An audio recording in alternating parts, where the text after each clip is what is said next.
Divisions in American politics are often played out on college campuses.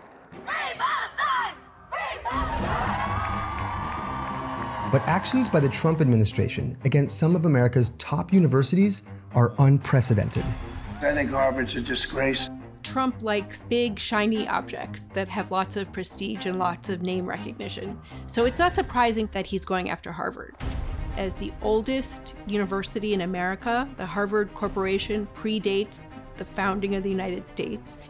It's sort of considered the pinnacle of everything that we've prioritized on education in this country. And so I think if you're trying to remake higher education, then that is an obvious place to start. Many of those students were troublemakers caused by the radical left lunatics in this country. Trump and his administration are using their levers of the federal government to really extract concessions from Harvard and make an example of them for higher education at large. And the administration has plenty of leverage. Billions of dollars in federal government grants and contracts have been canceled. A lot is at stake for Harvard, including its place as a home for scientific research, also potentially its reputation globally. Two pillars of American society are going head to head, and the results could have profound effects on universities nationwide. If Harvard can't fight back, then who can? Ladies and gentlemen, please take your seats. The fight has just begun.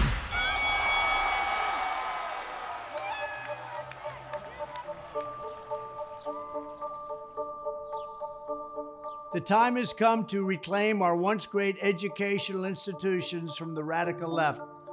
One of Trump's strategies to reclaim Harvard is to hit the university where it hurts, the pocketbook. We had the federal government revoke about $2.6 billion in federal research grants. And that's probably the most significant because Harvard is known for doing research.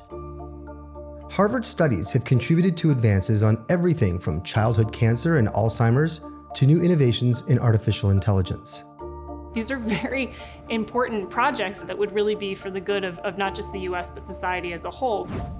In 2024, $686 million, or 11% of its operating revenue, came from federal research grants.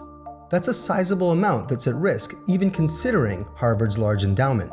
Harvard is the richest university with an endowment of $53 billion. But endowments must abide by strict rules.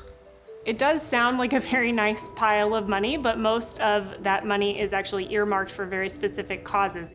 A donor gives a gift to fund the soccer team, and you can't use that to buy laboratory beakers. The gifts agreements have to be enforced. And then the remainder, much of it is tied up in illiquid investments. And so you also can't necessarily just tap that like a ATM to fund whatever sort of problems might come up. Taxes are another point of contention. In the first Trump administration, a tax on endowments was passed, which right now seems a little bit benign at 1.4% of net investment return. But the latest tax bill enacted by Congress raised that to as high as 8%. Alongside this, he's suggested revoking the school's tax-exempt status. Tax-exempt status, I mean, it's a privilege. That's really a privilege. Technically, the president is not able to make decisions on which university or organization is in fact tax exempt. This is a decision that has to come from the IRS, but it's something that he has threatened repeatedly. Harvard benefits from its tax exempt status for not having to pay, for example, taxes on its real estate holdings, which are vast. A Bloomberg analysis calculated the value of Harvard's tax benefits to be at least $465 million in 2023. If Trump follows through on all of his proposed efforts, Harvard could be looking at $1 billion a year budget shortfall. It would be destructive to Harvard, but the message that it sends to the educational community would be a very dire one. Federal funding has also been pulled from Columbia, Princeton, Cornell, Northwestern, and others. Meanwhile, the administration has subpoenaed data on Harvard's international students. I want to make sure that the foreign students are people that can love our country. The federal government has control over issuing visas, and the Trump administration has tried to limit Harvard from enrolling international students.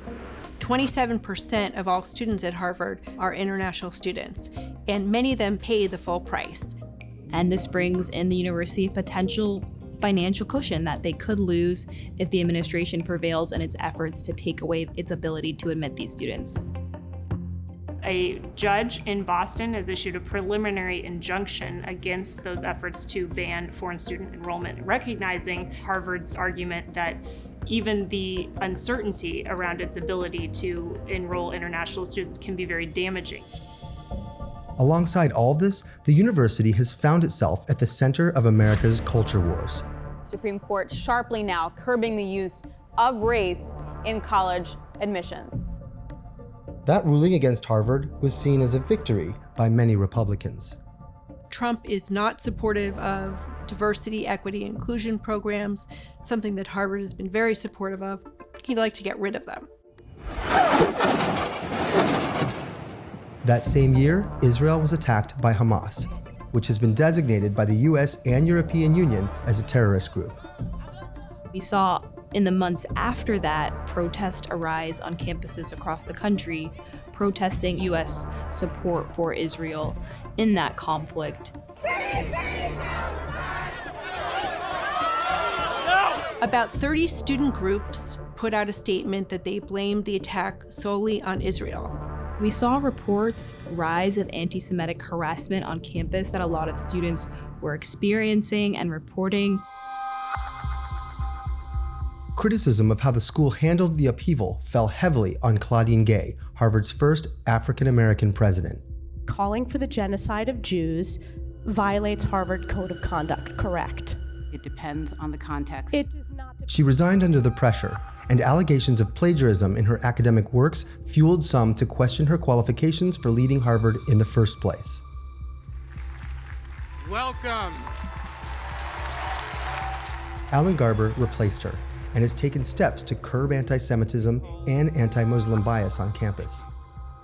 But he's rejected government demands, saying no government, regardless of which party is in power, should dictate what private universities can teach, whom they can admit and hire, and which areas of study and inquiry they can pursue.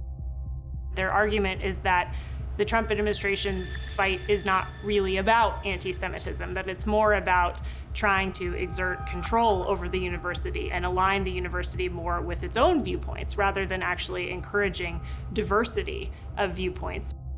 They want to work with the administration, but at the same time, they don't agree with these methods of how the Trump administration is trying to exact change.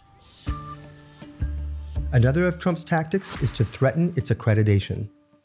It would be extremely painful and honestly rather unfathomable for Harvard to lose its accreditations.